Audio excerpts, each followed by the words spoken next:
Ate, pakipunasan naman itong mesa oh. May darating pang bisita sila Kuya Jerome. Ha? Hindi mo ba narinig ang sinabi ko, kako, pakilinisan itong mesa, may darating tayong bisita. Hindi agad nakasagot si Mariah sa usal na nakababatang kapatid na si Mika. O ano, titingin ka lang ba sa akin ate? Pero, napakurap-kurap siya. May ginagawa pa kasi ako sa kusina, lumabas lang ako dito para kunin ang mga maduming plato. Ano nangyayari rito? Bakit hindi pa malinis na mesa, Mika? Sabi ko pa parating na mga kaibigan ko, kailangang malinis na tong mesa. Itong si Ate Mariah nag-iinarte. Sabi ko pakilinisan sana ng mesa kasi lahat naman tayo abala sa okasyon pero nagdadahilan pa. Pero may ginagawa talaga ako sa kusina.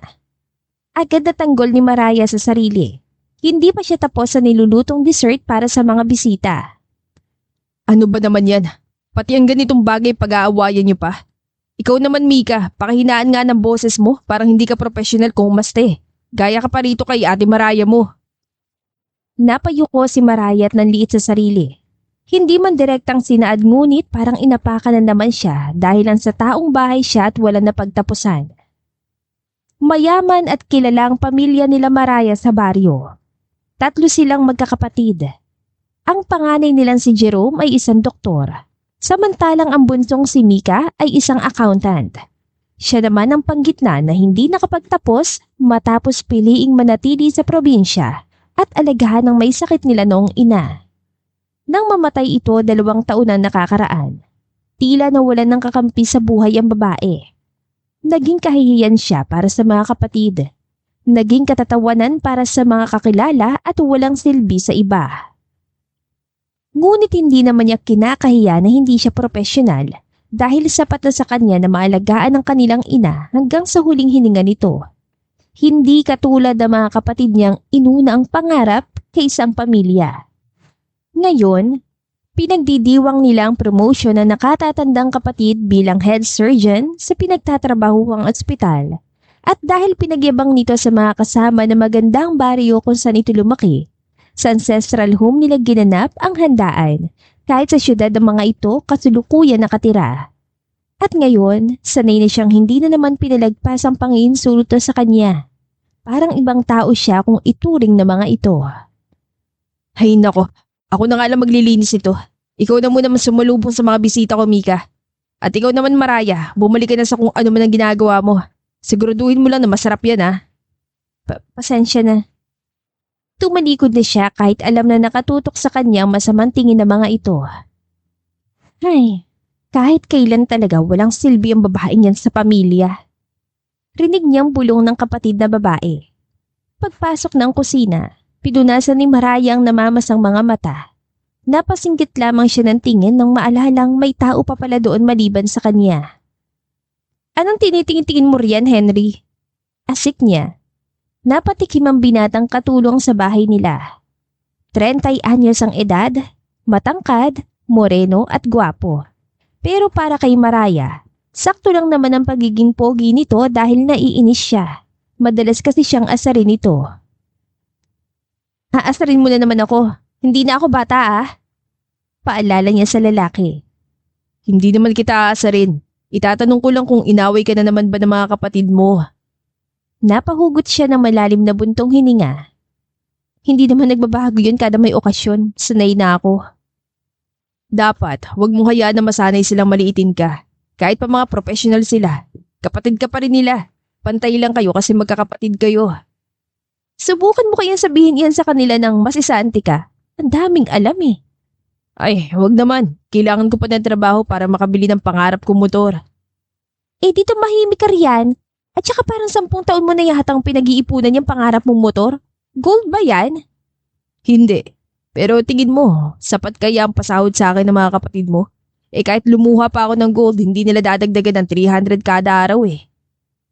Sa bagay, may punto ka naman. Kung gaano kayaman ang mga kapatid niya, ganun din naman kaburaot ang mga ito. Mas nagulat pa nga siyang hindi pa rin umaalis ang binata kahit hindi pa naman kalakihan ang sahod. Hayaan mo, kung ako yumaman. Medyo natigil siya sandali. Kukunin mo ko at lalakihan ang sweldo ko? Umirap ang babae. Hindi. Sesesantihin kita at paiinggitin ng pangarap mong motor kasi ako ang bibili. Sisiguraduhin ko maglalaway ka. Ang sama mo naman, magagawa mo yun sa akin. Abay, oo naman. Mas masisihan pa nga ako nun eh. Napakamot ang batok ang binata.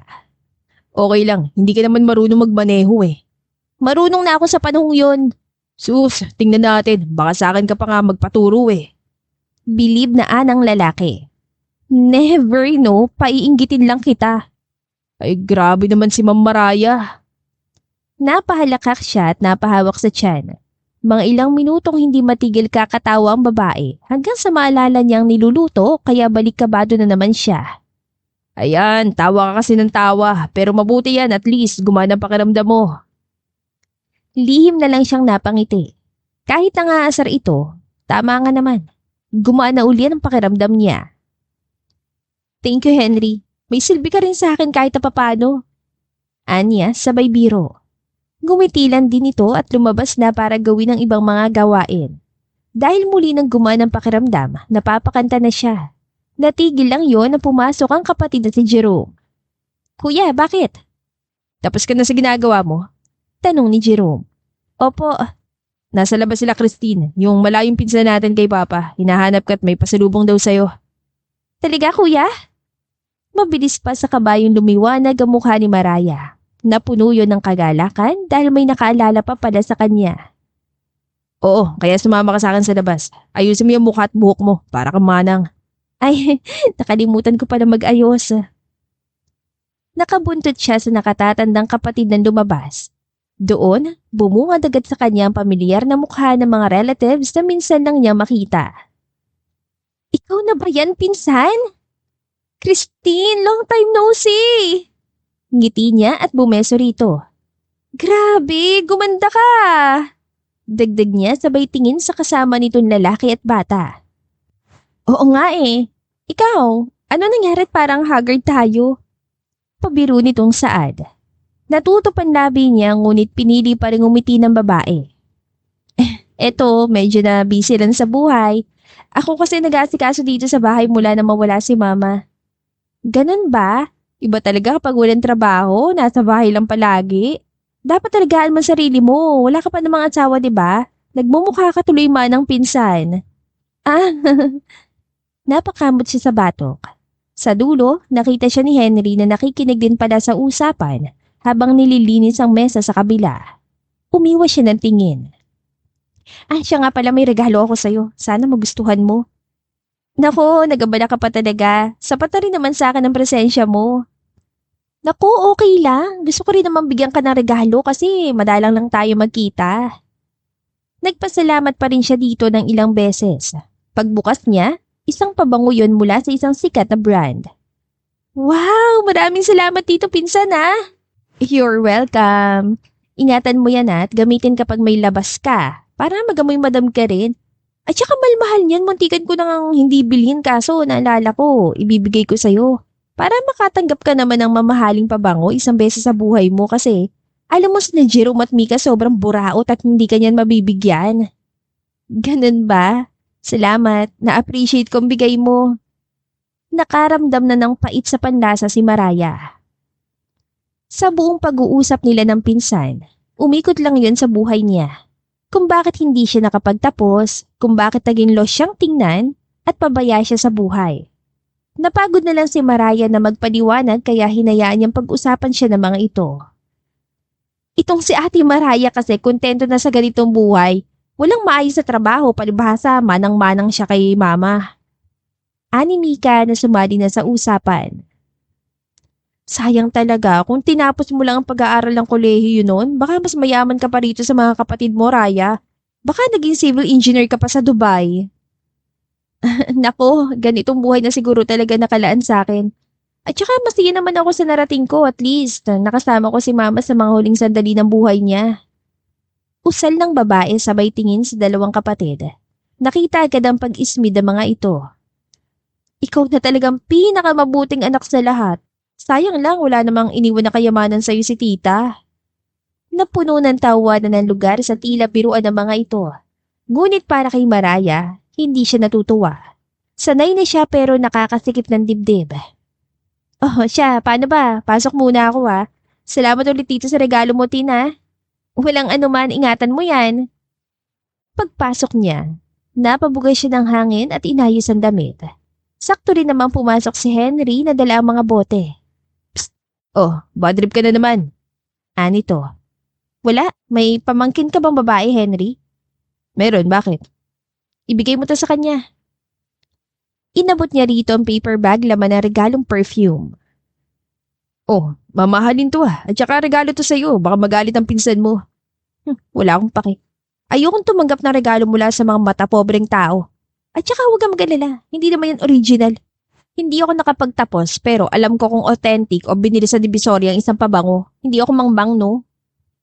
Nagpigil ng tawa ang lalaki. Tila natawa ito sa inakto niya. Basta itago mo ha, mamaya dali mong pauwi. Bigay mo sa pamangkin mo. Sige, maraming salamat dito. Kahit huwag ka na magpasalamat kasi hindi rin naman para sa'yo. Anya sabay kindat dito. Natatawang lumabas si Henry at siya naman ay umakyat na sa kwarto ng dumilim. Magpapahinga na siya at magiinuman na lang naman ng mga bisita. Bahala silang hanapin ako kung may kailangan. Titingnan natin kung wala nga ba akong silbi porket hindi profesional. Malakas ang loob niyang isatinig ang iritasyon dahil siya lang ngunit sa realidad. Takot din namang magsalita ang babae sa mga kapatid. Mahal na mahal niya mga ito at ayaw niya mag-away sila. Kinaumagahan, nagising siya dahil nagkakagulo ang kapatid sa ibaba. Buisit! Nawawala ang pera ko, 10,000! Ano? Sabog pa ang mukha niya na maabutan ng mga kapatid na stress. Maraya, ikaw bang kumuha sa pera ni Mika? Nawalan daw siya ng 10,000. Sa huwisyo ng mga ito, mukhang hangover pa. Naroon din ang asawa at anak ng Kuya Jerome niya at boyfriend ni Mika. Si Henry nagpupunas sa mesa at lihim na nangingiti. Wala akong alam dyan, kuya. Maaga ako natulog kagabi. Imposible namang mawala yun dahil nasa kwarto ko lang nakalagay ang bag ko buong araw. Malay ko kasi hindi rin naman ako pumasok sa kwarto mo, Mika. At saka baka na-misplace mo lang or nagastos mo, nakalimutan mo lang. Puisit naman oh. Di sana kanino ko pang naalala. Ikaw talagang kumuha, sigurado ako. Umawang ang labi niya. Sumama agad ang kanyang loob kiumagang umaga. Huwag mo akong pagbintangan, Mika ha. Hindi ako pinalaki ni mama na magnanakaw. Sinong kukuha? Aminin mo na lang kasi, Maraya. Hindi nga ako, kuya. Ba't niya ba ako pinagbibintangan? Ikaw lang naman ang nangangailangan ng pera sa ating tatlo. Di ba sabi mo kailangan mo ng pera kasi ipapayos mo linya ng tubig? Ano? Nang dahil sa wala akong trabaho at nagsabi na kailangan ko ng pera, ako na suspect? Mabilis na basa ang kanyang mga mata. Grabe naman kayo. Tingin niyo sa akin masamang tao. Mga kapatid ko pa naman kayo. Ayan ka na naman. Magdadrama na naman. Nakakairita ka, ate. Ma'am, sir. Ano yun, Henry? Tingin ko po, naibigay niyo po sa boyfriend niyo ang 10K kagabi. Ano? Naglaro po kasi kayo ng Truth or Dare kagabi. Nanalo si Sir Moore kaya binigyan mo ng 10K. Tingin ko hindi mo na naalala kasi lasing na lasing ka na. Sigurado ka ba dyan sa pinagsasabi mo, Henry? Yes, sir. Kahit tanungin niyo pa po si Sir Mark. Lahat ng atensyon ay natuon sa nobyo ni Mika. Nanatiling mabigat ang pakiramdam ni Maraya kaya pinunasan niya ang luha. Totoo ba yun, Mark? Nasa yung pera? Nakalimutan ko rin na nasa akin pala. Ngayon ko lang naalala, pasensya na. My God! Mabutit na sa'yo lang naman pala. Ipambibili ko pa ng damit yan. Oh, paano? Atensya naman pala ang pera, Mika. Oo nga, kuya. Pasensya, nabala pa kita. Mark, pumasok na nga muna tayo sa kwarto at mag-usap. Dahil naresolba na ang problema, mabilis nagkulasan ng tao sa sala. Naiwan siya at si Henry. Tulala pa rin si Maraya at masama ang loob na tila kinalimutan lamang siya ng mga ito matapos pagbintangan. Wala man nang humingi ng paumanhin. Anong tinitingin-tingin mo dyan? Asik niya at umiwas ang tingin sa lalaki. Kanina pa kita nakikita nagpipigil ng ngiting buwisit ka ha. Kaya pala takong-tawa ka kasi alam mo ang totoo pero hinayaan mo lang akong pagbintangan at pagtulungan. Mas pinili na lang niyang kay Henry ilabas ang sama ng loob dahil dito, wala siyang maririnig na sumbat o galit pabalik. Kaya nga ako sumali sa usapan, di ba, ma'am? Para huwag kang mapagbintangan. At saka natatawa ako kasi kulang na lang pugada ng ibon ng buhok mo sa sobrang gulo. Aswang ka ba ha? Agad niyang tinignan ng sarili sa salamin. Hindi nga ito nagkamali. Loko ka talaga. Mas lalo mo lang sinirang araw ko. Masama yan. Dapat magandang umaga para buong araw ay maganda din. Huwag mo kong pagsabihan. Pero cute ka talaga kapag ganyan ang ayos mo no? Para kang batang sarap pingutin sa pisngi. Naku, wag ako, Henry. Hindi na siya nito tinantanan. Bad trip na si Mariah, ngunit dahil sa ibang rason na. Naku, kumukulo talaga ang dugo ko sa'yo, buwisit ka talaga. Mas mabuti na sa akin kumulo ang dugo mo kasi naiintindihan kita kaysa ibang tao, ma'am. Pabiro niya lamang na inirapan ng lalaki. Tuluyan na ang gumagaan ng loob niya rito dahil automatiko nandyan si Henry sa tuwing kailangan niya. Ngayon, unti-unti na ring namulat ang kanyang mga mata. May kagwapuhan nga pala talaga ito. Mukhang may lahing dayuhan, mukhang mayaman at hindi isang katulong. Matanong ko nga pala, ilang taon ka nang nagtatrabaho sa amin? 10 taon na. Ang tagal na rin pala, no? Oo, ma'am. Mula ng 21 years old ako, nagtrabaho na ako dito. Nag-aaral ka pa nun sa kolehiyo at nang umuwi ka rito sa probinsya, gulat na gulat ka kasi unang beses mo na makita na lalaking katulong. Ah, oo, naalala ko pa yon. Kinukwento ka kasi ni mama sa akin no, na mabait at masipag daw. Hindi naman pumasok sa isipan ko na lalaki ka pala. Oo nga pero okay lang. Unti-unting umangat ang dulo ng labi ng dalaga. Biruin mo? 10 taon na pala tayo magkasama pero ngayon lang talaga napalagay ang loob ko sa'yo. Tingin ko masyado talaga ako naging abala nitong mga nakaraang taon na kahit ang pasensya ko singnipis na lang ng plastic. Kaya siguro nagiging sensitive ako these days at sumasama ang loob sa mga kapatid ko. Hindi naman siguro yun matatawag na sensitive kasi hindi naman talaga magandang trato nila sa'yo. Kapatid ka nila pero kung ituring, parang ibang tao. Bumuga siya ng hangin. Ay, hayaan mo na lang sila. Baka ganun talaga kapag nagkakapera ang tao. Oh, 30 ka na nga pala, hindi mo naisipang mag-asawa?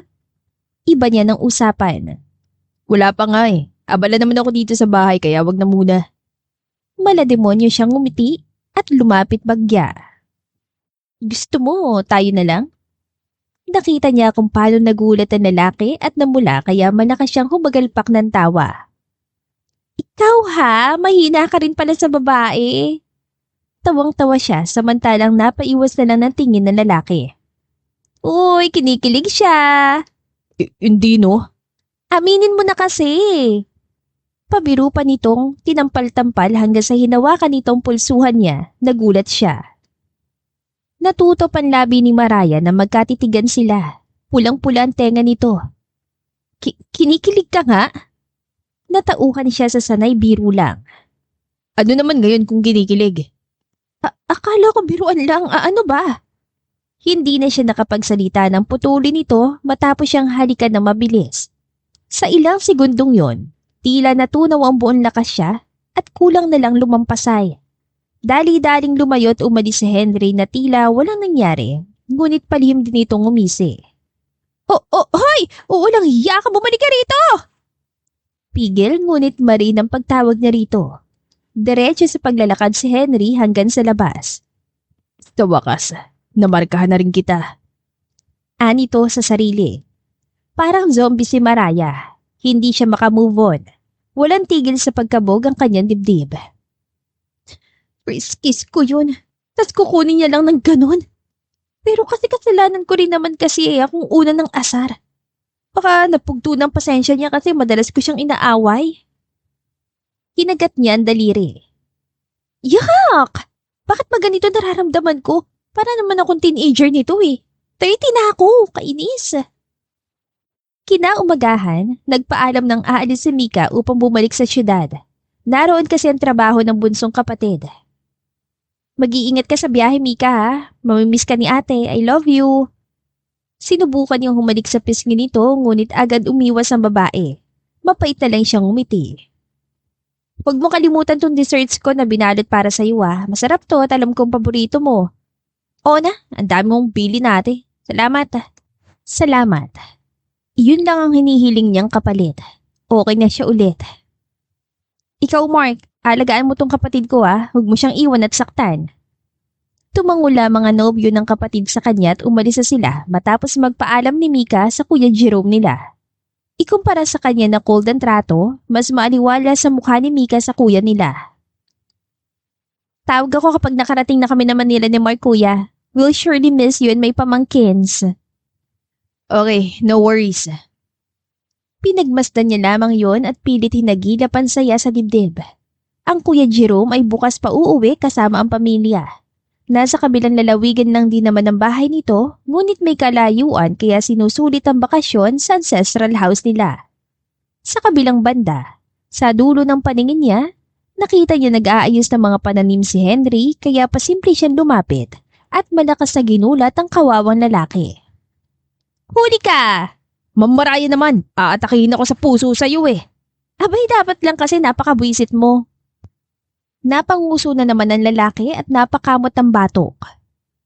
Sorry sa ginawa ko kahapon. Alam ko na bastusan ka po. Natural mararamdaman ko yun. Paano mo ba ako mapapatawad, ma'am? Ngumisi siya sa lalaki. Tulungan mo ako mamaya. Pinapapunta ako ni Kuya sa sakahan nila ni Mang Nestor para kumuha ng mga pinamili niyang gulay na dadalhin nila bukas. Ikaw ang magpipitas at magbubuhat. Oo naman, walang problema, ma'am.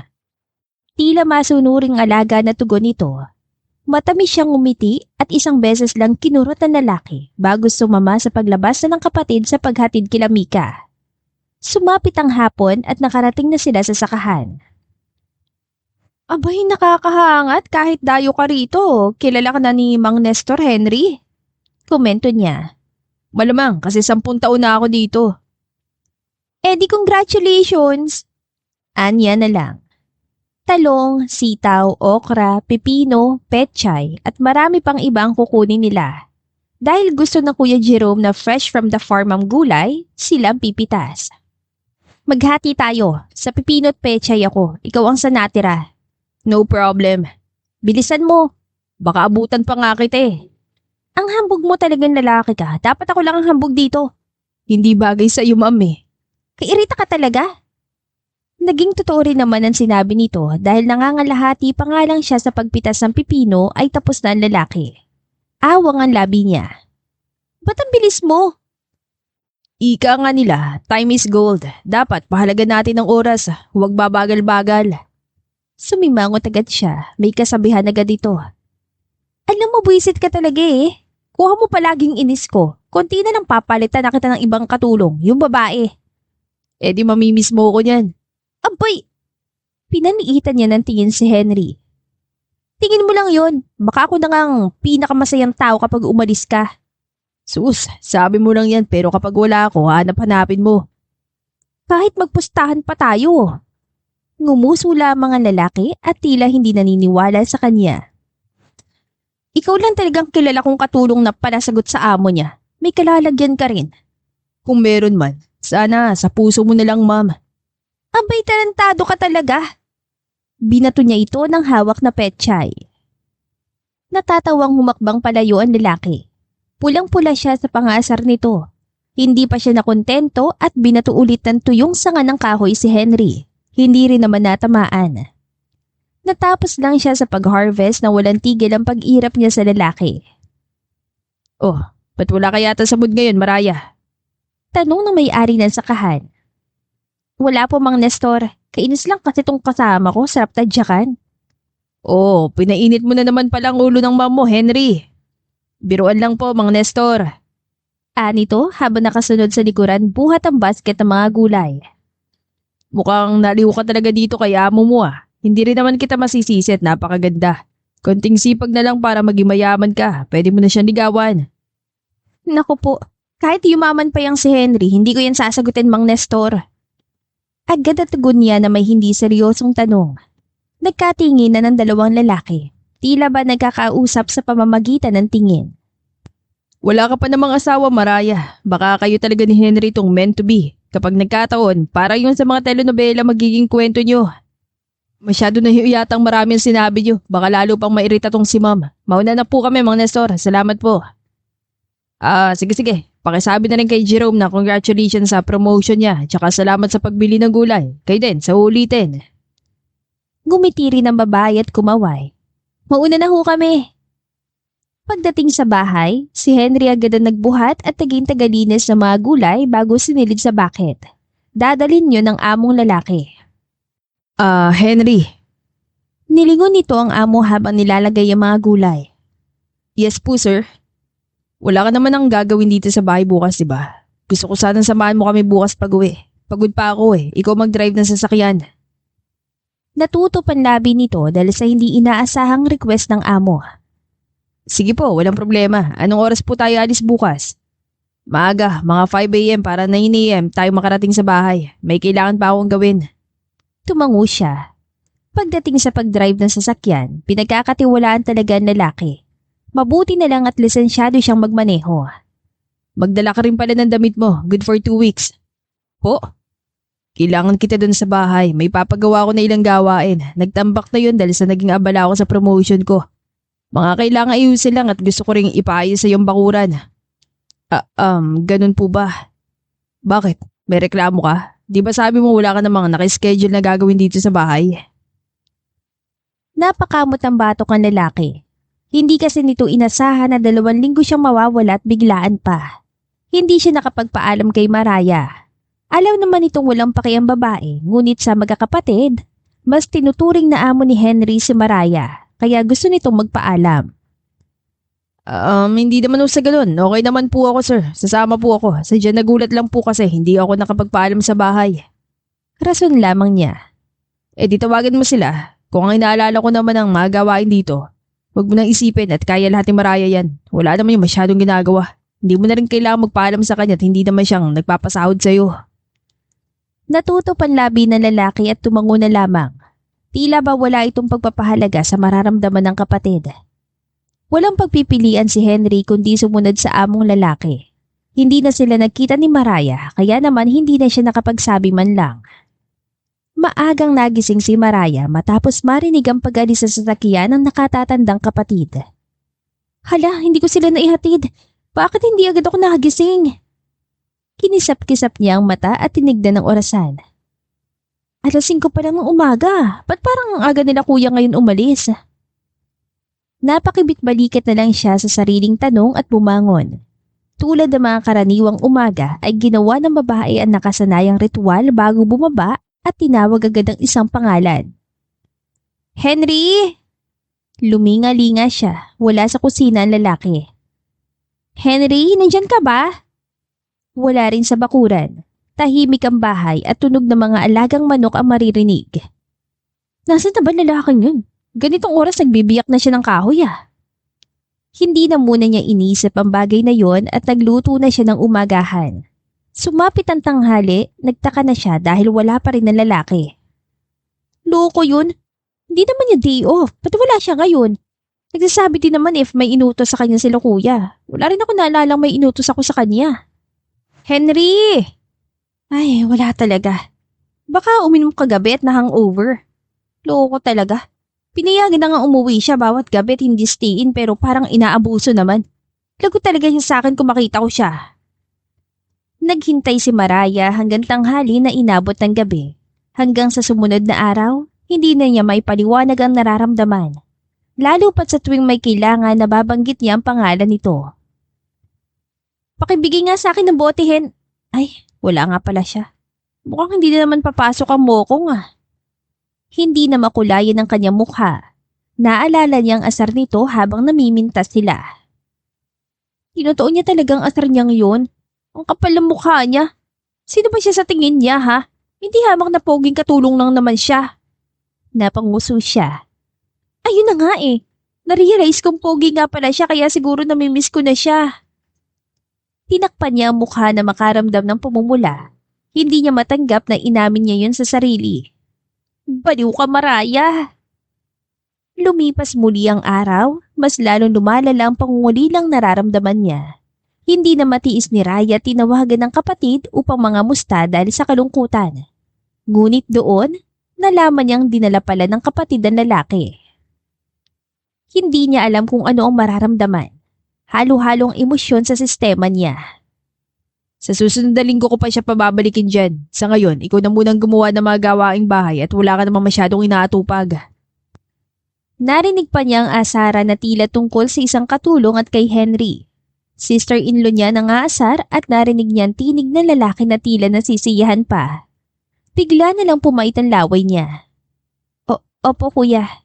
Sige, ibababa ako na dahil may iba pa akong gagawin. Ingat ka kuya. Pinutol na nito ang tawag agad-agad.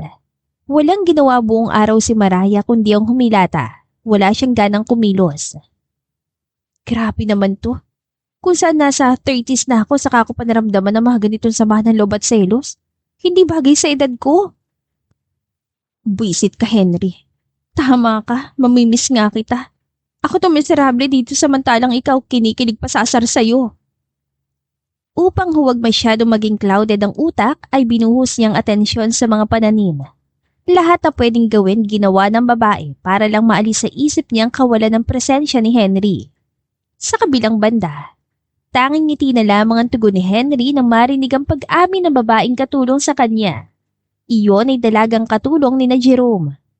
Crush nito siya at inaasar sila ng among babae.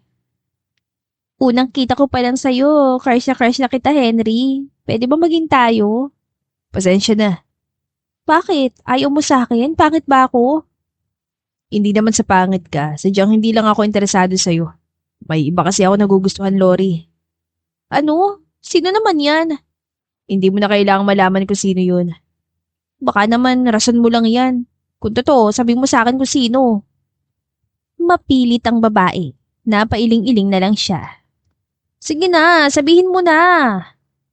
Humugot ng buntong hininga si Henry at matamis ang umiti habang inaalala ang isang mukha. Si Ma'am, Mariah. Ano? Tama bang narinig ko? May gusto ka kay Ma'am Mariah, yung kapatid nila sir na hindi nakapagtapos at tambay lang sa bahay?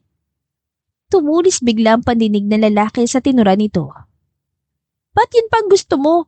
Pareho lang naman kami hindi nakapagtapos pero masipag ako, kaya nga kitang buhayin eh. Of course not. Hindi kayo magkaparehas dahil unang-una, kung ikaw gusto mo akong buhayin, siya naman ang gusto kong buhayin. Kung pareho kayong hindi nakapagtapos, at least siya may magandang ugali. Maganda at hindi nanlilit ang ibang tao. Laglag ang panga ng katulong.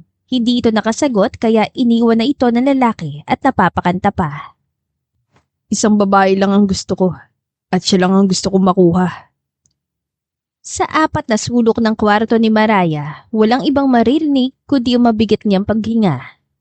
Sobrang bagal ng araw. Ang tagal niyang bumalik. Baka nagkamabutihan sila nung babae at naging sila na nga ah. Baka pag uwi niya rito, hindi niya ako kakausapin at mas gugustuhin na lang niyang kila kuya magtrabaho. Isang linggo pa lang nga lumipas pero parang naglalakad na siya sa impyerno. Lumipas muli ang Lunes, hanggang sa sinundan ng Martes, Miyerkules, Huwebes, Biyernes, Sabado, hanggang sa sumapit ang Linggo. Maaga ulit siyang gumising at tumambay sa patio habang pinagmamasdan ng bakuran. Mabuti naman at buhay na ang mga tinanim kong nakaraan. Ang gandang tignan. Ilang linggo na lang namumulaklak na rin sila.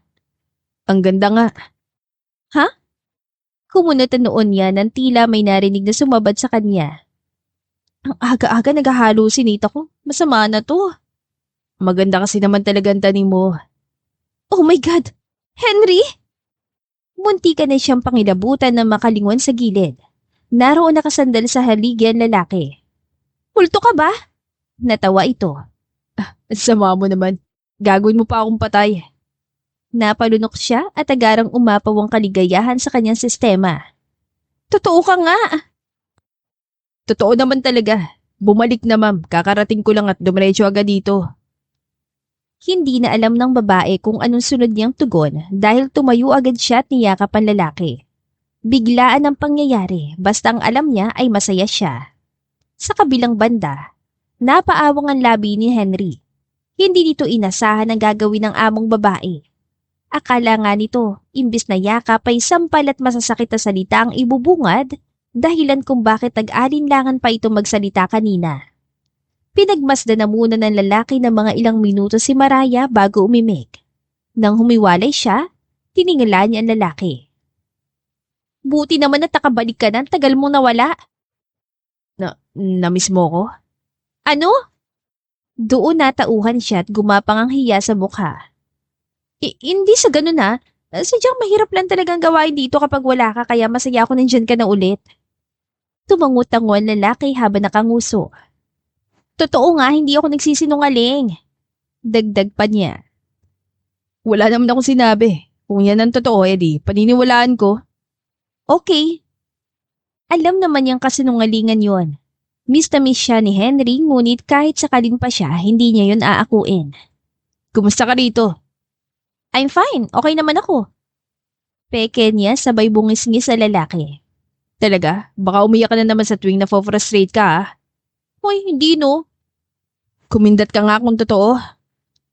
Kinagat niyang ibabang labi at desididong huwag magpatalo. Kumindat siya.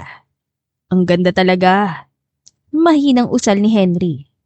Paulit nga ma'am, hindi ko nakita eh. May pumasok sa mata ko. Niloloko mo lang ako eh. Hindi ah. Ngumuso siya at pinandilatan ito. Nang aasar ka na naman, visit ka talagang aga-aga ng mundo. Eh di wag na lang, mamaya na lang kung hindi na masyado maaga. Sa inis niya sa pang-aasar nito, binato niya ng tsinelas ng lalaki na malakas na napahalakhak. Nagbago ng isip ko. Bumalik ka na rin kay kuya at mag-asawa na lang kayo ng katulong niya. Mabilis din siyang natigil sa sasabihin dahil may tumakas na hinanakit. Tama ba narinig ko? Bakit alam mong bagay na yun? Nagsiselos ka? Wala ah. Sus, itatanggi pa ni Mama Raya. Sarkastikong usal ni Henry. Hindi nga, hindi ka naman pogi para pagselosan ko. Hindi kita type no? Mas lalo lamang lumapad ang ngisi nito, hindi na siya mapakali at kabog ng kabog ang kanyang dibdib. Para iwasan ng lalaki, pumasok na siya ngunit buong araw nakabuntot sa kanya si Henry. Hindi ko type ang katulong na yon. Hindi siya maganda para sa akin at ayoko ng ugali niya. Bakit mo sinasabi yan? Hindi naman kita tinatanong. Wala lang, para malinaw para sa'yo. Ayoko nga at saka paki ko kung ayaw mo sa ugali niya. Alam mo ba ma'am kung bakit ayoko sa ugali niya? Kasi masyado siyang mabait at mahinhin. Ayoko nun. Gusto ko palaging galit at madaling mainis. Umiwas siya ng tingin. Ganon na ganon din siya pero alam naman niya nang aasar lang ito. Isa pang asar Henry, sasantahin na kita talaga. Hindi mo na mabibili ang pangarap mong motor. Actually, nabili ko na siya. Laglag ang panga niya. Ha? Kahapon lang. Bukod kasi sa buwan ng sahod ko, binigyan din ako ni Sir Jerome ng iba pang sideline kaya nakalikom ako ng pera pambili. Yun ang ginamit ko kanina pa uwi dito. Hindi siya makapaniwala, ngunit masaya naman siya para rito. Ngayon nga lang wala na siyang pantakot, tuloy-tuloy ng pangasar sa kanya. Gusto mo try natin? Angkas ka, joyride tayo. Wag na, baka ibang gamo pa ako eh. Grabe naman ma'am. Hindi yan. Sige na, mabilis lang. Ayoko nga. Kung ayaw mo, ibig sabihin, totoo nagsiselos ka nga. Lumobo agad ang pisngi niya. Nasaan na ba ang motor mo at bilisan natin? Ayun, mabilis naman palang kausap eh. Umirap siya dito. Malaking motor yun. Big bike ang tawag. Ang sarap sa pakiramdam habang nakaupo sa likuran. Na-enjoy mo bang ride natin, ma'am? Ang bilis mo magpatakbo. Hindi ka kasi humahawak sa akin eh. Abay kasalanan ko pa. Ang totoo ay bilib naman talaga siya rito. Napakagaling mag-drive na lalaki. Ang cool patignan. Sadyang ugali lang ni Maraya ang ayaw magbigay ng honest opinion pagdating kay Henry. Mas pipiliin niyang maging sarkastiko dito dahil doon lang niya napapalabas ang pagiging childish. Next time ulit, try natin sa mga lugar na gusto mong puntahan. Kung may susunod pa. May susunod yan, kapag magselos ka ulit. Bisit ka talaga. Kubukol ang dugo ko sa'yo. Natatawan tumakbo ang lalaki. Lumipas sa mga araw at balik normal na ang lahat sa dati. Mapang-asar pa rin si Henry at alam niyang mas nagiging malapit pa sila lalo. What if ako talagang para sa'yo? What if mag-asawa talaga tayo at hindi mo lang alam? What if kutusan kita dyan? Grabing what if naman yan, Henry. What if nga? E di sana maging what if na lang at huwag magkatotoo. Asar niya. Hindi, joke lang. Siyempre, okay lang sa akin. Tanggap naman kita kahit asar na asar ako sa'yo. Sa lahat naman ng mga lalaki, sa'yo lang ako close at feel maging childish ulit. Kaya if maging mag-asawa nga tayo, pabor yun sa akin. Tumangot-tango si Henry. Wala itong dinugtong ngunit nakangiti. Ikaw, ayaw mo ba? What if ako ang asawa mo? Gustong gusto ko nga yun eh. Kinilig na naman siya. Lumipas muli ang mga araw. Isang problema ang paparating na hindi niya inaasahan dahil napuno ng kaligayahan ng kanyang puso sa pagkakamabutihan nila ni Henry. Hindi niya alam na mapuputol na naman ito. May iniwan daw na sikretong papel sa'yo si Mama Maraya. Wala kuya, walang iniwan na papel sa akin si mama. Sinungaling. Alam ko ng totoo. May nakapagsabi sa akin. Bago pa man mamatay si Mama, may iniwan siyang papel at naroon daw ang iniwan niyang last will and testament. May pera siya, malaki. Kung hindi pa ako kinontak ng bangko, hindi ko malalaman ng totoo. Ano ha? Aminin mo, ano nakalagay sa papel at bakit tinago mo? Lolokohin mo pa kami mga kapatid mo? Napakurap-kurap siya at nahihirapang intindihin ang sinasabi ng kapatid. Wala siyang ideya. Bigla na lang itong dumating kasama sa Mika at galit na galit sila sa kanya. Nagulat na lang siya. Maniwala kayo, wala akong alam na sa mga sinasabi niyong papel. Walang binigay sa akin si mama, wala siyang sinabi. Nagsisinungaling yan siya kuya. Malamang sa atin iniwan ni mama ang 50 million kaya hindi niya sinabi kasi gusto niya sa sarili niya lang. Napaka-selfish talaga. Ha? Kumunot ang noon niya. Anong pinagsasasabi mo, Mika? At anong 50 million? Wala akong hawak na ganong kalaking halaga, no? Di bagong damit nga, hindi ako makabili. Maangan ka pa talaga, Maraya. Pagsisinungalingin mo pa kami ni kuya. Nasaan ang papel? Ibigay mo na sa amin para matapos ang gulo na to. Pero wala nga, anong ibibigay ko kung wala? Peste, pinapainit mo talagang ulo ko, no? Hindi ko nga alam. Bigla na lang kayong uuwi dito at sasabing may iniwan si mama na milyones. Sasaasa kayong nasa akin ng papel para makuha yun? Alam yung ako lang ang kasama ni mama nang mamatay siya at sinasabi ko sa inyo wala siyang iniwan sa akin. Kung sino man na nagsabi sa'yo, hindi yun totoo. Hindi ko ipagkakait sa inyong bagay na yun kung meron man. Ngunit kahit anong paliwanag niya, sarado ang isipan ng kanyang dalawang kapatid. Marin siyang hinawakan ni Jerome kaya napaigik siya. Sa oras na malaman ko na nagsisinungaling ka, malalagot ka sa akin. Hindi na kita ituturing na kapatid. Kuya Jerome! Porket hindi ka lang nakapagtapos, ugaling basura ka na rin. Ang layo-layo mo sa amin ni Mika, kaya minsan nakakaya na malamang kapatid ka namin. Wala kang pangarap sa buhay, palibasa kontento ka na sa kahirapan. At ngayon may iniwan si Mama, pagkakait mo pa. Baka Maraya. Nanliliit siya sa sarili. Tagwas hanggang buto mga salitang binitawan na nakatatandang kapatid. Kung dati ramdam lang niya, ngayon, harapan ang ipinamukha sa kanya na dukha siya. Ang black sheep ng pamilya. Ang walang silbi, porket hindi nakapagtapos. Hindi pa tayo tapos. Babalik ulit kami dito. Sa oras na yun, dapat dala mo na ang papel. Hindi niya alam ang gagawin. Inilihim niya kay Henry ang nangyari. Ayaw niya madagdagan pa ang iisipin niya, ngunit napansin pa rin naman yun ng lalaki. May pinagdadaanan ka ba? Ang tamlay mo nito mga nakarang araw ah. Wala lang Henry, wala lang ako sa mood. Nakakapanibago naman yata.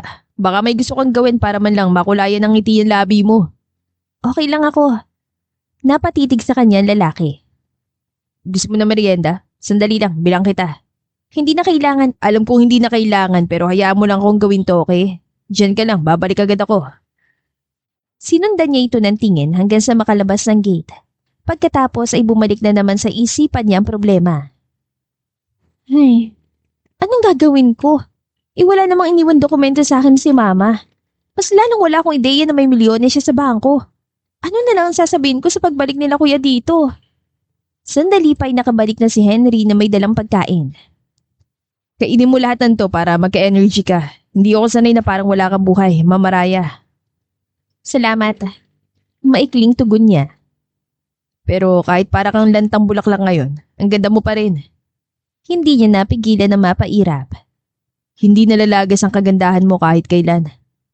Ikaw yahat ang lanta eh. Kung ano na lang sinasabi mo. Totoo naman kasi, tsaka kainin mo na yung pagkain. Mas lalo ako nawawala ng gana sa mga pahirit mo, Henry. Ganyan dapat, nagsusungit ka, hindi yung antahimik mo. Anito at natawa. Eh di wow, mission successful ka na. Lumayas ka na rito. Hindi pa, dapat maging dragon ka pa. Visit ka talaga. Sa huli, nagawa siyang panawanin ng lalaki. Nakalimutan niya kahit na papaano ang dalang problema. Nang sumunod na araw, pinabuting pumunta ng babae sa bangko upang magtanong. Doon may nalaman siya.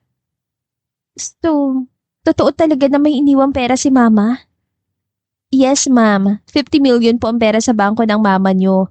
Ngunit bago makuha yon, kailangan niyo munang ipresenta ang iniwan niyang last will and testament.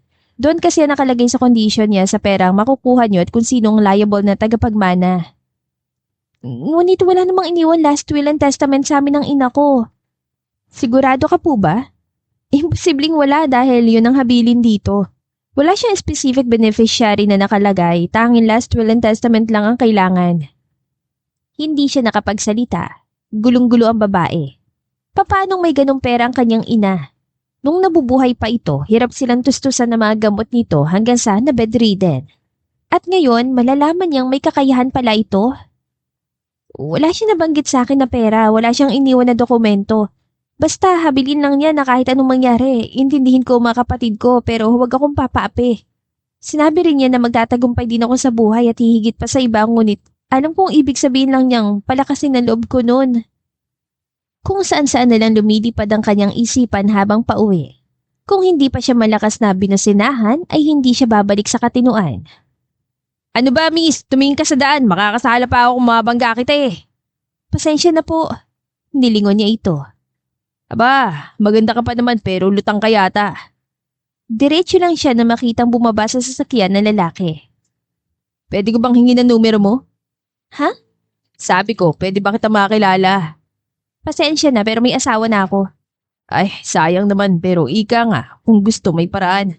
Hindi ako interesado, pasensya na. Sandali lang.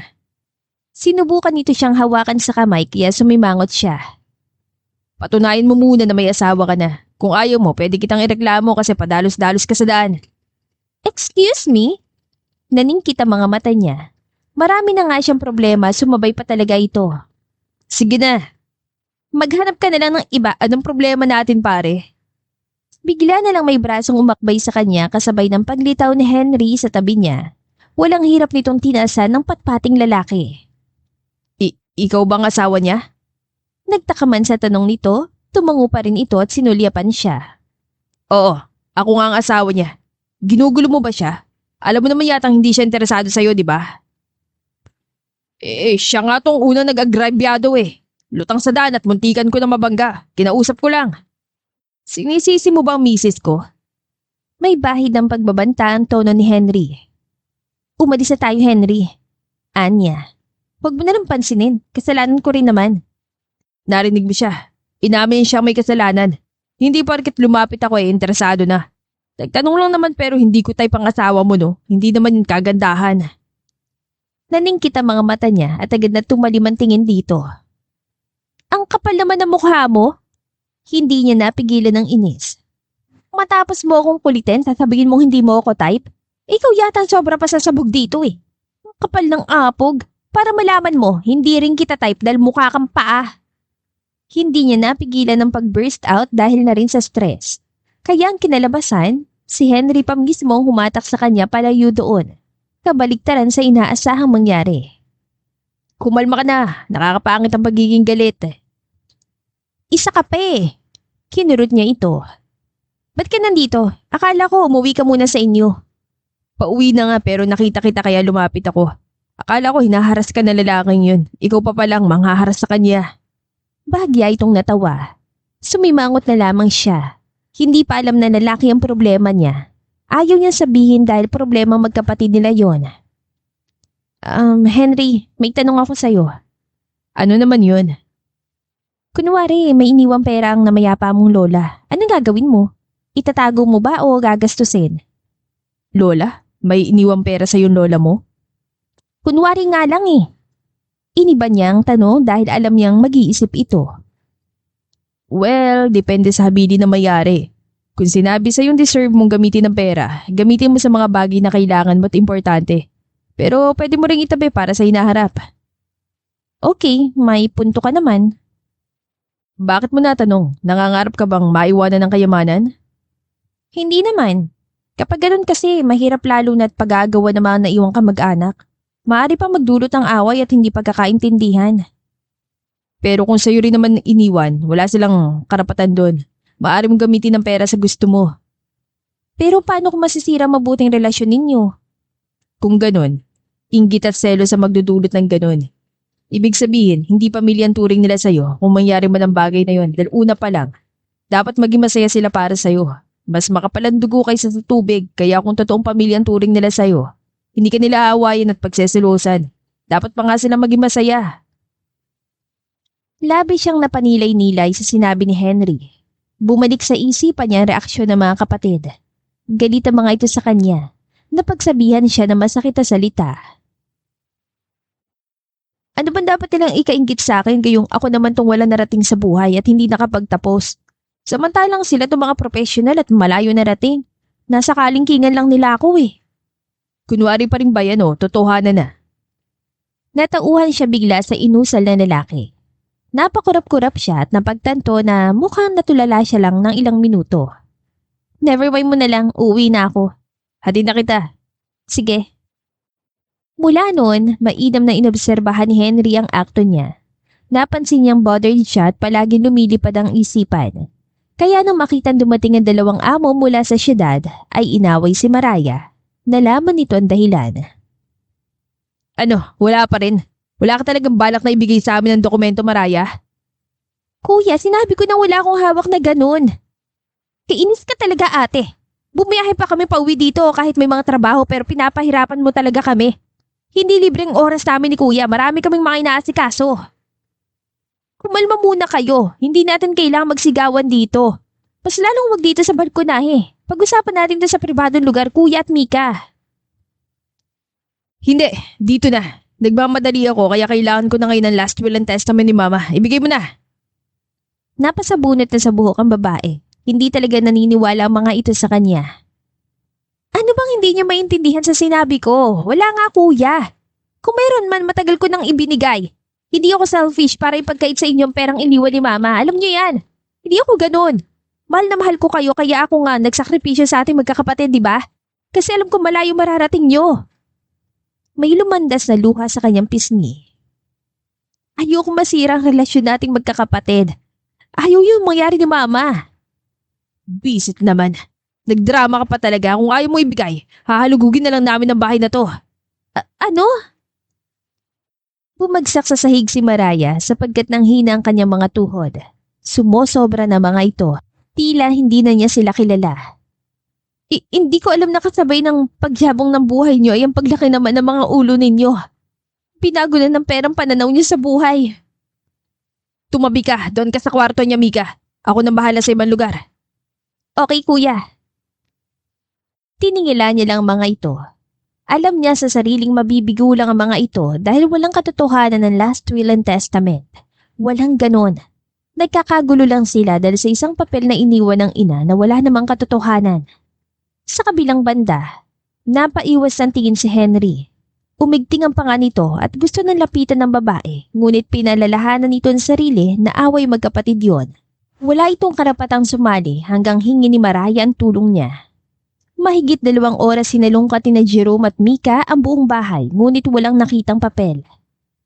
Buisit, wala talaga. Saan mo ba tinagong dokumento ha? May pinatago ka bang tao? Sa sobrang inis, mahigpit siyang hinawakan ng nakatatandang kapatid kaya napaigik siya. Sabihin mo sa akin kung nasan. Kuya, wala nga! Nagmamatigas ka talaga? Dumating din si Mika na magulo ng huwisyo kakahanap. Wala rin sa kwarto niya. Talagang tinago niyang habili ni Mama. Tawagin mo si Henry, Mika, at ipagligpit ko lahat ng gamit ng babaeng to. Kuya, anong gagawin mo? Tila may kung anong humarang sa lalamunan niya. Hawak pa rin siya ng kapatid. Palalayasin ka. Wala kang silbi. Kahiyan ka sa pamilya natin. Kung hindi ka namin inaasahan, mas mabuti pang mawala ka na sa landas namin. Ano? Kaya niyong gawin sa akin yon? Huwag mo akong hamunin, Mariah, dahil sobra pang kaya kong gawin doon. Sa nanalabo niyang paningin, nakita ng babae ang pagpasok ni Henry matapos tawagin ni Mika. Tila ba nakaramdam siya ng kalungkutan na nalaman na nito ang tinatagong problema. Titig na titig sa kanya ang lalaki. Hindi niya mailarawan ang ekspresyon nito sa mukha. Basta ang alam niya, wala na siyang kakampi sa mga oras na yon. Mabuti andito ka na, Henry. Pakihatak ng babaeng ito palabas ng bahay. Napapikit na siya. Nanghihina ang katawan ng babae kaya wala na siyang lakas. Sa oras na yon, tinanggap na lamang niya ang kapalaran. Pinagkaisahan na siya ng mga kapatid. Humakbang si Henry at lumapit sa kanila. Tahimik lang ito ngunit nakaigting ang panga. Ayan, mabuti at lumapit ka. Kung maaari din, wag mo na siyang papapasukin dito dahil tinatakwil ko na siya bilang kapatid. May malakas na tunog na namutawi sa balkonahe. Tunog ng pagtama ng isang bagay sa isang balat. Agad na pamulat si Mariah. Doon naabutan niya ang pagtama ng kamao ni Henry sa pisngi ni Jerome, sabay ng pagtilamsik ng kapatid na doktor. What the? Anong ginawa mo, Henry? Bakit mo sinuntok si Kuya Jerome? Gulat na gulat din si Mika at dinaluhan ng nakatatandang kapatid. Nasapo ni Mariah ang labi. Walang hiya ka. Pagbabayaran mo tong ginawa mo. Hindi ako natatakot sa banta mo, Jerome. Wala kayong silbing mga kapatid. Kung nandito man ang mga magulang nyo ngayon, magsisisi sila kung paano kayo pinalaki. Sino ka para sabihin yan? Ngumisila mga lalaki at higit pa sa mamamatay tao ang matang pinagmasdan ng dalawang gulat sa kanyang ginawa. Isang hamak na katulong ka lamang dito. Pinapasahod mula sa pera ko, kaya ang kapal ng mukha mo sumali sa away namin. Sinubukan pang tumayo ni Jerome at susuntukin sana si Henry ngunit naunahan na naman ito. Bumulagta sa pangalawang beses ang aroganteng doktor. Kuya! Aray! Halika na, Mariah. Iwan mo na mga kapatid mo. Pero sandali lang, hindi ko kayang iwan ng mga kapatid ko. For what cause? They don't deserve you. Pinahiya ka nila. Itinuring na kahiyan para ibang tao at walang respeto. Hindi pa ba sapat yun upang matauhan ka? Pero pamilya ko sila, mga kapatid ko. Pamilya mo nga pero pamilya din ba ang turing sa'yo? Una pa lang, kinakahiya ka na nila dahil hindi ka nakapagtapos. Ikaw ang black sheep ng pamilya, ang walang narating. Sa tuwing may mga event, imbis na ipagmalaki ka, saan ka? Hindi ba sa kusina nagluluto, nag-aasikaso ng mga utos nila? Sa tuwing nandiyan ang pamilya ninyo, sino bang palaging pulutan sa pagiging sayang? Hindi ba't ikaw? Ikaw na walang pangarap sa buhay. Ikaw na sinayang ang kinabukasan para lang manatili sa tabi ng nanghihina yung ina. Kahit pa sabihing tama lang ang ginawa mo, hindi yun magiging sapat sa mata ng mga saka mong kapatid. Bumuhos ng bumuhos ang luha sa kanyang mga mata. Hindi na niya masyadong naaninag ang mukha ng lalaki dahil sa hindi magandang mga salitang binanggit nito. Tila mga punyal iyon na yumurak sa kanyang pagkatao. Sa kabilang banda, galit na galit si Mika at Jerome sa nangyari. Halos suguri ng mga ito si Henry, ngunit pinangungunahan din ng takot. Nakita nilang abilidad nitong talunin sila. Tulong! May kriminal dito! Kriminal ka, Henry! Halika na, Mariah. Come with me. Kung takot ka mawalan ng pamilya, nandito ako. Ako magiging pamilya mo. Ang magiging karamay mo. Iwan mo mga taong hindi ka naman pinapahalagahan. Tumulo lang lalo ang luha niya. Pinunasan yun ng lalaki at hinagkan siya sa noo. Paano ba sila umabot sa puntong yun? Kanina lang akala niya wala na siyang kakampi. Akala niya nag-iisa lang siya. Hindi ka pwedeng umalis, Mariah. Ibigay mo muna sa amin ang dokumento ni Mama. Ano bang hindi niyo maintindihan, kuya? Wala nga sa akin. Ito ba ang hinahanap niyo? Si Henry ang nagsalita sabay kaway ng isang brown folder. Anong ibig mong sabihin? Magkasapat kayong dalawa? Anong pinagsasabi mo, Henry? Ano yung nasa kamay mo? Anya, nagtataka. Magtiwala ka lang sa akin. Ako nang bahala sa lahat. Ito ang binilin sa akin ng mama mo kaya poprotektahan kita. Bulong nito. Hindi niya masyadong maintindihan ang ibig sabihin ng lalaki.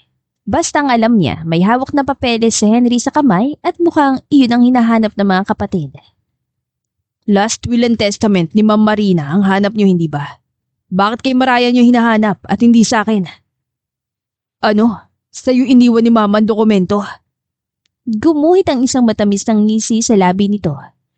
Tama kayo. Walang iba kundi sa akin nga. Ngunit wala kayong makukuha dito. Hindi para sa inyo nakasulat sa dokumento kaya wala ring silbing pagwalat pag-api nyo kay Mariah. Ano? Huwag mo kaming lokohin. Ibigay mo sa amin ang papel. Ito. Sabay hagis ng brown envelope. Dinaigpan na Jerome at Mika mga aso na mag-agawan sa kapirasong papel. Akin, sa akin na muna. Ako magbabasa, kuya. Tumahimik ka, akong panganay dito. Ako may karapatan. Kuya! Dali-daling pinunot ni Jerome ang envelope at kinuha ang papel. Sandali pa, binalot ang puot ang mga mukha ng mga ito matapos mabasa ang nakasulat. Imposible. Sinulya pa ni Henry si Mariah na sapo ang ulo at naguguluhan sa nangyayari.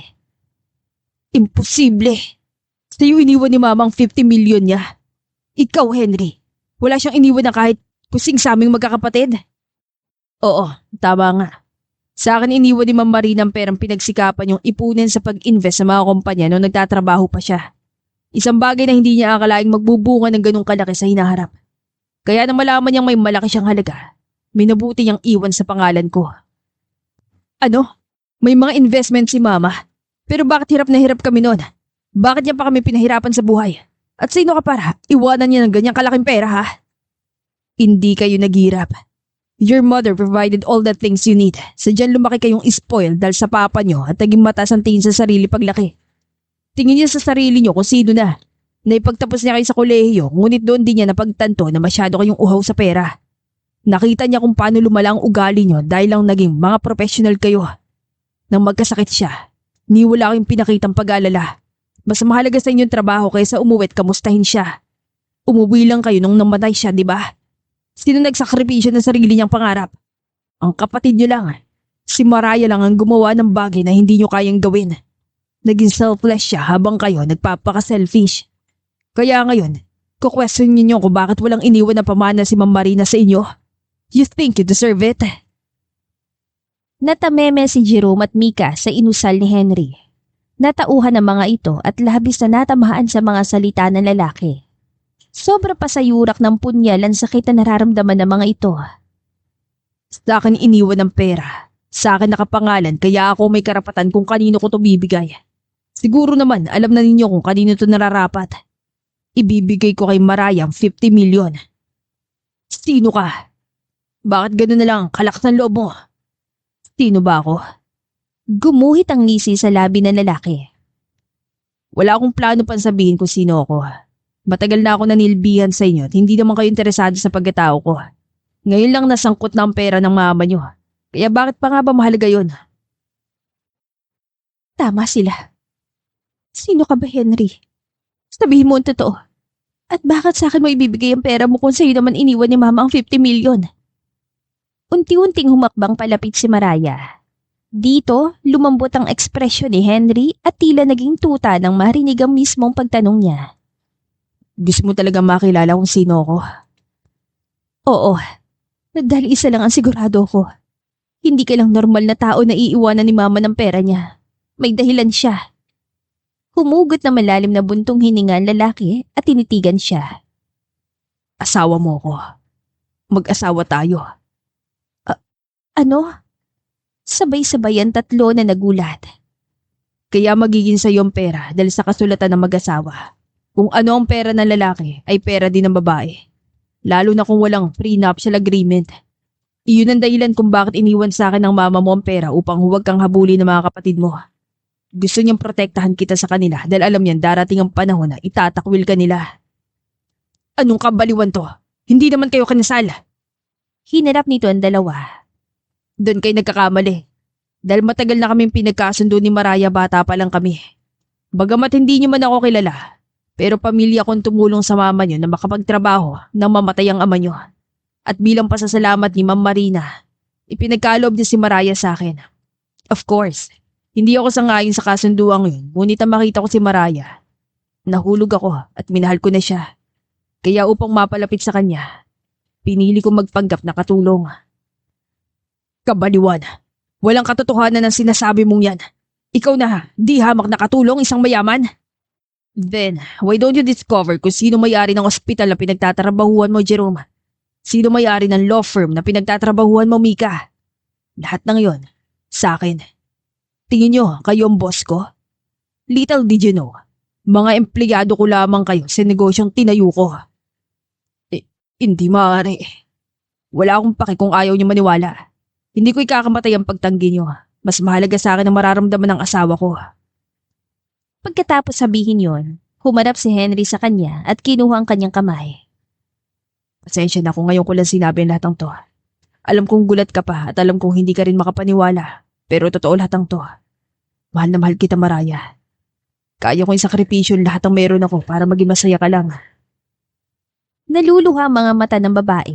Hindi siya makapaniwala. Isang salita lang nasa isipan niya, naguguluhan siya. Naguguluhan ako. Yumuko siya at mariing kinagat ang labi. Naguguluhan ako pero isang bagay ang sigurado ako ngayon. Masaya ako, Henry.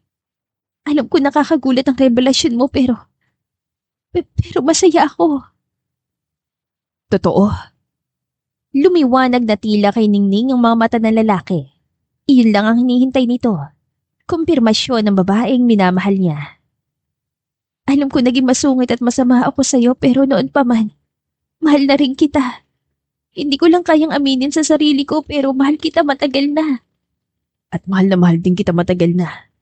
I've been patiently waiting for you, my love. Sa wakas, naipagtapat ko na rin. Hindi man sa magandang paraan, ngunit okay na ako dahil nalaman ko na mahal mo rin ako. Isang mahigpit na yakap ang pinagsaluhan ng dalawa. Yakap na tila habang matagal na dapat nangyari at inantala lang ng panahon.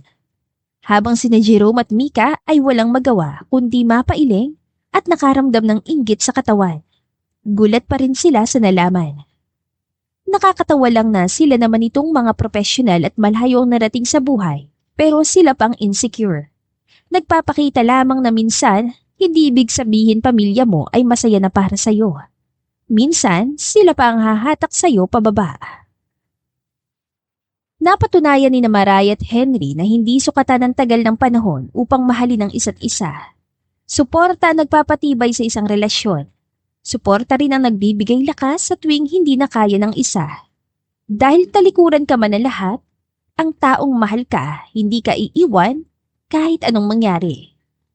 Ilang buwan ang lumipas. Masaya kami para sa inyo. Best wishes to your happy married life. Opisyal na ikinasal ang dalawa dahil ang naunang kasal ay sa pamamagitan ng papel na pinirmahan noon ni Maraya nang hindi niya alam. Basta pinapirma lang siya noon ng ina at dahil nagmamadali siya, hindi niya binasa. Kaya upang gawing opisyal ang pagiging mag-asawa nila, nagpakasal ang dalawa at sa pagkakataong ito, naroon ang pamilya ni Henry at mga kaibigan niya. Wala ang mga kapatid dahil hindi pa rin matanggap na mga ito nangyari. Nagtanim sila ng galit at sinumpa pa siya pero kahit ganun, bilang pagiging mabuting tao ni Henry ay hindi sila nito sinisante. Bilang hiling na rin niya na hayaan muna sila. Hindi naman nawawalan ng pag-asa si Maraya at naniniwalang magkakaayos din sila sa hinaharap. Mahaba pa ang panahon, marami pang pagkakataon. Naway maging masaya ang pagsasama nyo kahit paanong dumaang problema at naway bigyan nyo kami ng maraming apo. Tama, Mommy. Para sumayo naman ang pamilya natin na matagal nang walang sanggol. Si Henry kasi ang bunso sa pamilya nila. Siya naman ay wala ng malapit na pamilya pero tila wala namang nagbago dahil sa mababait na in-laws niya. Sumandal siya sa asawa. Ang sarap makita na marami pa palang tao nagmamahal sa akin.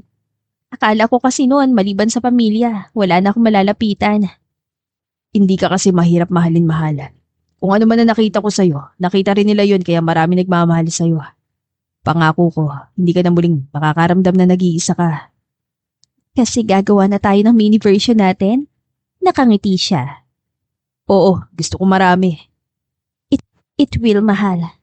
For the love of God, may our family be blessed and live a harmonious life.